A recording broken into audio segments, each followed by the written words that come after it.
श्रीपाद श्री वल्लभ चरित्रामृत श्री गुरुवे नमः. श्रीपादराजं शरणं प्रपद्ये. अध्याय 23. शिवयोगी भक्त महिमा. शिवपूजा रहस्य विवरण. मी कृष्ण युवल बडूतून कुरवपुरास प्रयाण करीत असताना धर्मगुप्त नावाचे एक सद्वेषधारी गृहस्थ भेटले. ते श्रीपादांच्या दर्शनास कुरुगड्डीत जाण्यास निघाले होते. ते सुद्धा योगायोगाने पेठेकापुरमला असणाऱ्या व्यंकटपय्या श्रेष्ठींचे जवळचे नातेवाईक होते. मला याचे आश्चर्य वाटले की मला भेटणारे सर्व श्रीपाद प्रभूंचे भक्त होते. ते प्रभूंच्या दिव्य चरित्राबद्दल अधिक माहिती सांगणारे होते. यामागे काहीतरी विशेष हेतू असावा हे नक्की. श्रीपाद प्रभूंच्या चरित्रातील एक वर्ष झाले की त्यात घडलेल्या घटनांचा थोडा मागचा भाग मला कळलेला असे. त्यातील एका घटनेचा दुसऱ्या घटनेशी फारच कमी संबंध असे. आत्तापर्यंत श्रीपाद प्रभूंच्या 10 वर्षापर्यंत घडलेल्या लीलाच मला माहीत होत्या. त्या क्रमबद्ध पद्धतीने त्यांच्याकडून मला कळल्या होत्या. मी मनात विचार केला की श्रीपादांच्या 11व्या वर्षातील लीला मला कळतील का? श्रीपाद प्रभू क्षण लीलाविहारी आहेत. श्री धर्मगुप्त म्हणाले, अरे शंकर भटा, मी शिवभक्त आहे. श्रीपाद 11 वर्षाचे झाले असताना एके दिवशी त्यांच्या घरी एक शिवयोगी आला. तो अत्यंत विद्वान होता, जो केवळ कर्तल भिक्षाच घेत असे. तो आपल्याजवळ झोळी, भांडे, थाळी असे काहीच बाळगीत नसे. तो दिसण्यास एखाद्या वेड्या पुरुषाप्रमाणे दिसे. तो एके दिवशी कुकुटेश्वराच्या मंदिराजवळ आला. त्याचे धुळीने माखलेले कपडे आणि विचित्र बोलणे ऐकून त्याला देवळातील पुजाऱ्यांनी मंदिरात येऊ दिले नाही. तो देहाचे भान नसलेला अवधूत होता. तो सतत ओम नमः शिवाय हा शिवपंचाक्षरी मंत्राचा जप करीत होता. मी माझे मेहुणे व्यंकटपय्या श्रेष्ठींच्या घरी घोड्यावरून गेलो होतो. वाटेत असलेल्या कुकुटेश्वर मंदिरात जाऊन दर्शन घेण्याची माझी सवय होती. मी वैश्य प्रमुख असल्याने देवळातील अर्चकांनी माझ्या नावाने मोठी पूजा केली.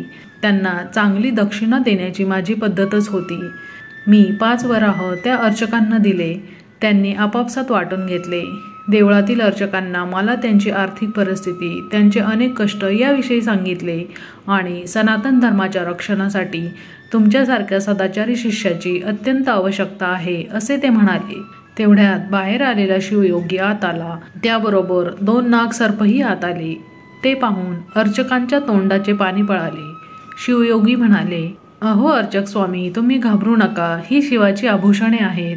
पुत्र ज्याप्रमाणे आपल्या पित्याला प्रेमाने आलिंगन देतो, तसेच हे नाग आपल्या पित्यासम कुकुटेश्वराला आलिंगन देण्यासाठी आतुर आहेत. ते आपले स्नेही समान आहेत. आपण आपल्या स्नेहांना पाहून घाबरणे किंवा पळून जाणे हे महापाप आहे. अर्चक स्वामींनी विशेष पूजा केल्यामुळे ते नाग आकर्षित झाले. नागभूषण कुकुटेश्वराची आपण मनापासून अधिक श्रद्धेने पूजा केली पाहिजे. रुद्राध्यायातील नमक आणि चमक सुस्वरात म्हणून रागयुक्त शिवाची भजने म्हटली पाहिजेत. अर्चक स्वामी तेथेच बसून होते. मंदिरात येणाऱ्या भक्तगणात कोणी धनवान होते तर काही भक्त साधारण गरीब होते. विशेष धनदान देणाऱ्या भक्तांशी अर्चक स्वामी अधिक आत्मीयतेने भाषण करीत. या अर्चकामध्ये पेठेकापुरममधील सूर्यचंद्र शास्त्री नावाचे एक चांगले अनुष्ठान करणारे पंडित होते. त्याला श्रीपाद प्रभूंबद्दल भक्तिप्रेम होते. तो श्रीपाद प्रभूंचे स्मरण करून नमक चमक सुस्वरात आणि रागयुक्त आलाप गात म्हणत होता. तेथे आलेल्या नागांना त्याचे गाणे आवडले आणि ते सुद्धा आपले फणे हलवून आपला आनंद प्रकट करीत होते. शिवयोग्याला घेऊन सूर्यचंद्र शास्त्री बापन्नचार्युलेच्या घरी आले. तेथे त्यांना संतृप्तिकर भोजन करविले आणि श्रीपाद प्रभूंचे दर्शन घडविले. श्रीपाद प्रभूंनी त्यांना शिवशक्ती स्वरूपात दर्शन दिले.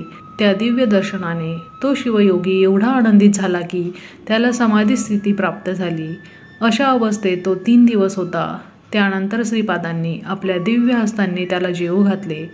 श्रीपाद म्हणाले, ए मुला, सनातन धर्मात सांगितल्याप्रमाणे आपले जीवन व्यतीत करून संसार तरून जा. पुराणात विषयांच्या कल्पना किंवा असत्य असे काही नसते. त्यातला सामान्य अर्थ वेगळा असतो आणि गूढ रहस्यात्मक अर्थ हा वेगळाच असतो. अनुष्ठान करणाऱ्या साधकास त्यातील अंतर, अर्थ आणि गूढ रहस्य अंतःकरणात स्फुरते. भूतकारकांना चंद्र सूर्यात सूर्य परमात्म्याचे प्रतीक आणि चंद्रमणाचे प्रतीक वाटते. चित्स्वरूप तेजस मनोरूप असणाऱ्यांना चंद्राशिवाय सृष्टिकार्य चालत नाही असे वाटते. अमावस्या ही मायेचे प्रतीक आहे. ही माया पूर्वीच्या काळी वसुगुल नावाच्या कलेने जन्म पावत होती. चंद्रबिंबामध्ये कलेचा प्रवेश झाल्यावर त्यातच तिचा लय होतो. ज्या प्रकारे माया परमेश्वर तेज घेऊन मनोरूप चंद्रात पसरते, त्याच प्रकारे चंद्रात सूर्याचे किरण समाविष्ट होतात. माया असो अथवा अमावस्या असो, त्यांच्या जड स्वरूपामुळे त्यांच्यापासून निर्माण झालेले जगत त्याच्या चिरकाल सानिध्याने चित्त जडात्मक आहे. वसंत ऋतू ज्याप्रमाणे सृष्टीतील फूलफळाच्या उत्पत्तीसाठी कारणीभूत होतो, तसेच स्त्रीसुद्धा शिशूच्या जन्मास कारणीभूत होते. मृत्यू लोकात जीवाला जन्ममरण असते. पाताळ लोकात सूर्यकांतीमुळे कांतिवान दिसणाऱ्या लोकांना कृष्ण असे म्हणतात. सप्त पाताळात वेदांच्या अधिष्ठातृ देवता असतात. मनाने ज्या ठिकाणी निवासस्थान असते ती भूमी सप्त पाताळ या नावाने संबोधली जाते. याची अग्नी आदी देवता आहे. या अष्टदेवतांना अष्टवसू असे नाव आहे. सूर्यकांतीमुळे शोभायमान होणाऱ्या देवतांना वसू असे म्हणतात. ब्रह्मशिला नगरातील श्रीपाद प्रभूंच्या बहिणीच्या वासवी या नावाचे हे गूढ रहस्य आहे. या अष्टगोलकांच्या मध्ये असलेल्या वायुस्कंदाला सप्तसमुद्र असे नाव आहे. सामान्य जन या सप्तसमुद्राला जलस्वरूप समजतात, परंतु ते खरे नाही. शिवमहिमा आंध्र प्रदेशातील 11 शिवक्षेत्रे आणि त्यांचे स्वरूप शिव हा एकादश रुद्र स्वरूप आहे. आंध्र प्रदेशात 11 शिवक्षेत्रे आहेत. त्यांचे दर्शन घेतल्याने महाफल मिळते. ती क्षेत्रे पुढील प्रमाणे आहेत. बृहतशिला नगरातील नगरेश्वर, श्रीशैलावरील मल्लिकार्जुन, द्राक्षारामम येथील भीमेश्वर, क्षीराराम येथील रामलिंगेश्वर, अमरावती येथील अमरलिंगेश्वर, कोटीफली क्षेत्रातील कोटीफलेश्वर, पिठिकापुरम येथील कुकुटेश्वर, महानंदी येथील महानंदीश्वर, काळेश्वर येथील काळेश्वर, कालहस्ती येथील कालहस्तेश्वर, त्रिपुरांतक येथील त्रिपुरांतकेश्वर. शिवाची मूर्ती पूजेसाठी कोठेच नसते. शिवलिंग आत्म्यात तेवणारे ज्योती स्वरूप आहे. सिद्धी प्राप्त झाल्यानंतर निर्मल मनरूपात असणारी निर्मलता म्हणजेच स्फटिकलिंग आहे. आपल्या शरीरात असणारा मेंदू त्याला ज्ञान मिळविण्यासाठी सहकार्य करणारा रुद्र आहे. मानेपासून नाडी रूपात मानेच्या खालीपर्यंत व्याप्त असणाऱ्या नाड्यांना रुद्रजटा असे म्हणतात. शिवाच्या हटयोगी रूपात लकुलीश्वर आहेत. शिवप्रभू भिक्षाटन करून जीवाची पापकर्मे हिरावून नेतात.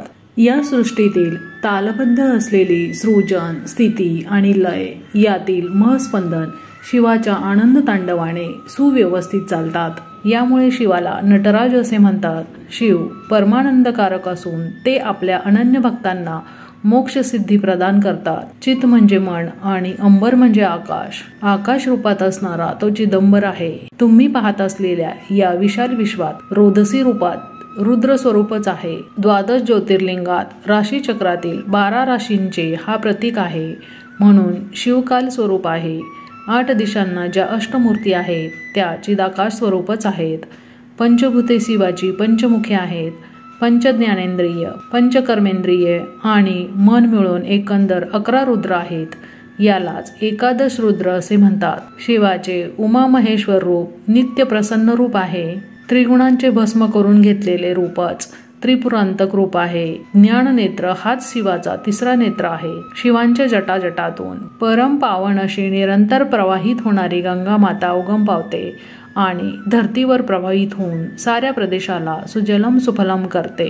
आद्रा नक्षत्र आकाशात चमकत असताना शिवप्रभू दर्शन देतात. मिथुन राशी जवळ जाण्यासाठी अगोदर वृषभरास ओलांडून जावे लागते. ही वृषभरास नंदीश्वराचे प्रतीक आहे. तो धर्मस्वरूप आहे. 2 भुवयातील पेटणारी ज्योती म्हणजेच लाल चंद्रकळा. योग स्थितीमुळे उद्भवलेल्या कामवासनेमुळे स्त्री पुरुष भेद नाश झाल्यावर एकत्व स्थितीस प्राप्त होणे आणि याचे स्वरूप म्हणजेच अर्धनारी नटेश्वर. लिंग म्हणजे स्थूल शरीरात आत लपून असलेले लिंग शरीर हे ज्योती स्वरूपात विलसत असते असे वेद सांगतात. शिवपूजा रहस्य अनुष्ठान केल्याने किंवा गुरुकटाक्ष असेल तरच समजते. भौतिक रूपातील पिठापूर जसे आहे तसेच ज्योतिर्मय स्वरूप असलेले स्वर्ण पिठापूर एक आहे. त्याला आणि श्रीपाद प्रभूंना जो निरंतर भजतो किंवा स्मरण करतो तो ज्ञानी भक्त प्रभूंना जाणू शकतो. तो कितीही दूर असला तरी स्वर्ण पिठिकापुरातच वास करतो. अशा भक्ताला श्रीपाद प्रभू अत्यंत सुलभप्राय असतात. भौतिक पिठिकापुरम येथील कुकुटेश्वर मंदिरातील अर्चक स्वामी प्रमदगणांचे अंश रूपाने जन्माला आले होते. भूत प्रेत पिशाचादी महागण अनेक असतात. योगाभ्यास करणारे आणि श्रीपाद प्रभूंची आराधना करणारे भक्त त्या भूतप्रेतांना रोखून ठेवतात. हे सर्व अडथळे दूर करून जे भक्त श्रीपाद प्रभूंना येऊन भेटतात ते धन्य होत. श्रीपाद प्रभू म्हणाले, माझ्या आजोळच्या घरच्या अंगणात एक मोठे संस्थान होणार आहे असे अनेक वेळा मी सांगत आलो आहे. माझा संकल्प अमोघ आहे. मुंग्या जशा अगणित संख्येत असतात तसेच माझे भक्त लक्षानुलक्ष आहेत. योगीगण माझ्या संस्थानाचे धर्मपालन योग्य रीतीने करतील. कोण किती जण कोठून केव्हा कशा प्रकारे येणार ते मीच ठरवितो. पिठेकापूर येथे वास्तव्य केल्यावर श्रीपादांच्या संस्थानाचे दर्शन सर्वांनी केलेच पाहिजे.